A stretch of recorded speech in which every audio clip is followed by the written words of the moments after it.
Lindsey, what's in your lens today? Let's talk about this new website. The Trump administration rolled out a new feature this week that made me pause. Not because it's surprising, but because it's the most formal version yet of something we've seen for years. It's called Media Offender of the Week, a running list on the White House website naming news outlets it claims have misled the public. The banner splashed across the top reads misleading, biased, exposed. That's the headline. But the real story is what it signals. So this week, the administration singled out the Boston Globe, CBS News, and The Independent as its first offenders, along with a, quote, hall of shame for repeat violators. Those people are CNN, MSNBC, or MS Now, Politico, the Associated Press, and even us at The Hill. We caught a stray. The White House says this is about holding the media accountable. But let's be honest. This is about controlling the narrative, especially as the president faces backlash for his own words. And those words matter. The latest uproar stems from Trump's response to a video of 6 Democratic members of Congress urging service members to refuse illegal orders and honor their oath to the Constitution.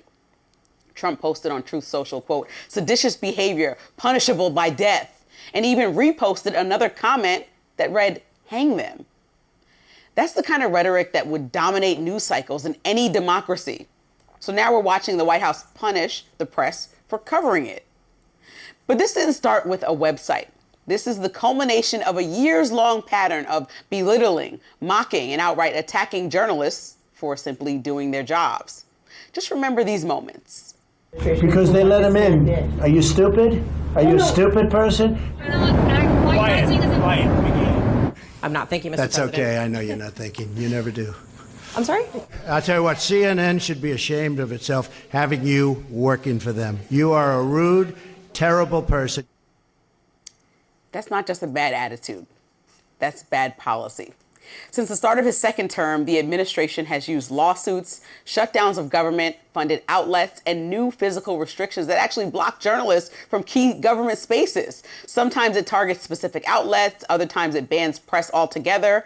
Either way, it breaks bipartisan precedent and undermines the public's right to know. So what's really happening here? 2 things. First, he's trying to control the narrative. If the public stops trusting journalism, then they're left with only one version of the truth. The administration's truth. Second, weakening the watchdog. So journalism is supposed to challenge power, not fear punishment from it. You can disagree with coverage, you can even call out inaccuracies, but when a president builds a digital hall of shame to intimidate reporters further, mocks them on camera, and limits their access to the government they're meant to hold accountable, that's not okay. A free press doesn't always make leaders comfortable. That's the point of it. And if the administration is naming offenders of the week, let's remember targeting the messenger doesn't make the message any less true. He's making a list, checking it twice. This is ridiculous. You don't find this? The Hill is on it. You should be offended. Find it ridiculous. Okay, thank you. The Hill is because The Hill's in a prestigious, amazing. Who wrote a column for The Hill? He put us on there as a repeat offender. Yeah, I tried to click through to see what meant by that, and I was. He didn't have any description. I wanted The Hill to have an entire 20 page. I wanted maybe more detail. And maybe he doesn't understand how journalism works. Like when you have an opinion piece, at the top it says these views are not associated. Right. The Hill runs opinion pieces by left-wing people, right-wing people, moderate people. So does the New York Times. It runs my radars as columns. It's not, so the columns that are being run should not be an example of the bias of the organization. That's true for any media organization. So yes, I agree with you. I think this is quite silly overall. Very much so. They did this. And I know that because this is just more like if you want to be a media company, be a media company. You're the White House. You can and the White House, I think, should not have a cozy relationship with the press, nor should agencies of the federal government. This is why nobody wanted to sign the Defense Department's thing that we agree will never say anything critical about you or report information you don't want us to report. It's just not how journalism works. Not going to do it. Trump's White House is far from the first White House to have an uncomfortable relationship with the press. Obama didn't like the press coverage he got. Bush didn't like the press coverage he got. Biden didn't like the press coverage he got. But Trump gets the criticism and then gives it back to them with equal vigor. Are you stupid, girl? That's what he said this week. Right, he's insulting, but he feels insulted, he insults back. She asked the question, he said, are you stupid? That's not, I don't know how's a question insulting him? Like, they have a pattern of just being condescending and extremely rude. And that's just one issue, because some people think that his rude behavior is funny. I don't find it that entertaining at all. But also the actual incidents that have happened, like trying to pull funding from public broadcasting, which I know that you don't care about. So we'll move on quickly. No, I care about it. I'm glad we're doing it. Yeah, you're glad we're doing it? I support it. Okay, fine. But like, reporters not being able to access the Department of War unless they sign some ridiculous agreement. Yeah, that I criticize. That's ridiculous. Like kicking the AP out of the press pool for a little bit because he didn't like what they said. Like suing ABC and like suing CBS and 60 Minutes and winning these lawsuits, but still putting them on the enemies of the list and using this money to fund his personal library. These are all things that are not presidential behavior. These are all things that when someone says something wrong about you, you are trying to make people scared to do it again because you're trying to make an example out of these networks or these reporters. I would think as a reporter who's just trying to do their job. For defamation, and because the thing that George Stephanopoulos said was incorrect.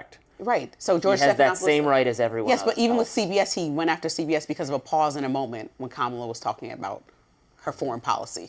So that's ridiculous. And they paid him millions of dollars. My point is, some of these things have, in my view, more legitimacy than others. But he's done many things that would, I think, propel an argument that he's trying to. It's, you know. Yes, it's like if you watch The Breakfast Club, Charlemagne the God has Donkey of the Day. It's a radio entertainment show.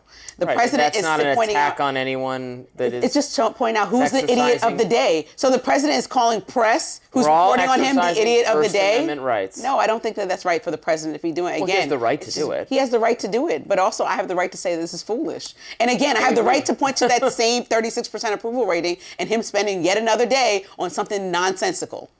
Would you agree that this is not the top of the priority list? Well, he probably got some intern to do it. No, actually, two leaders from DOJ, which is now a defunct agency, I guess, went over to his Department of Building Websites. And I'm paraphrasing what it's actually called, but that's what they do. And so I think they probably were working on this, if I had to call out. And so if you want people getting paid by the government who used to work for DOJ building stuff like this, continue shelling out the money because you get so annoyed about how we spend government funds. I don't think this is what they're working on. They are working on building and fixing government websites, and this is one that just went up. Is that not a valid... This is the first website that I'm seeing in the last week since that was announced. We have no, unless you know something. I don't know a direct line, but if they oversee the proper workings. I thought they were working on websites, by which I mean making them easier for constituents and citizens to use and for people to this is the flagship of the go through week. them to get benefits and things you think are important. The government benefits flowing to the people, making that... I mean, the Obamacare website, if you remember, was a disaster. Yes, I remember the ancient history of the Obamacare. You keep bringing that up. I'm talking about today, a new website went up, and somebody worked on it.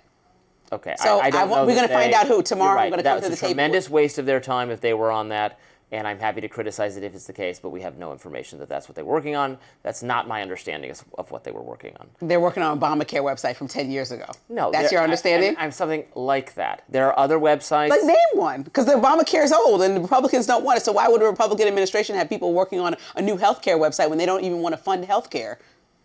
The president recently said this week, no, I don't think we should move forward with them subsidies. So he wants healthcare to be extremely high. We might as well just plan on getting rid of Obamacare. If you're a Republican, you shouldn't work on websites to make it easier. Social Security has a website. I mean, making the Department of Transportation's website better, or making housing and urban development, that could be beneficial to people. People use those services. We have no information that that's what they're working on. So again, they could just work on this media bias website. They could be working on this media bias website, is my point. Right, we both don't know. Wildly speculating. We're just wildly speculating, because they're certainly not working on healthcare. So I want you to stop referencing Obamacare, because they're certainly not working on that. I was referencing something that was once broken, the website, and it was a legitimate use of some government employee's time to fix it. And that could be the case again. Could be. All right, accusations of war crimes being thrown around after a bombshell report detailing the first of several strikes on alleged narco-terrorists in the Caribbean. Stay with us.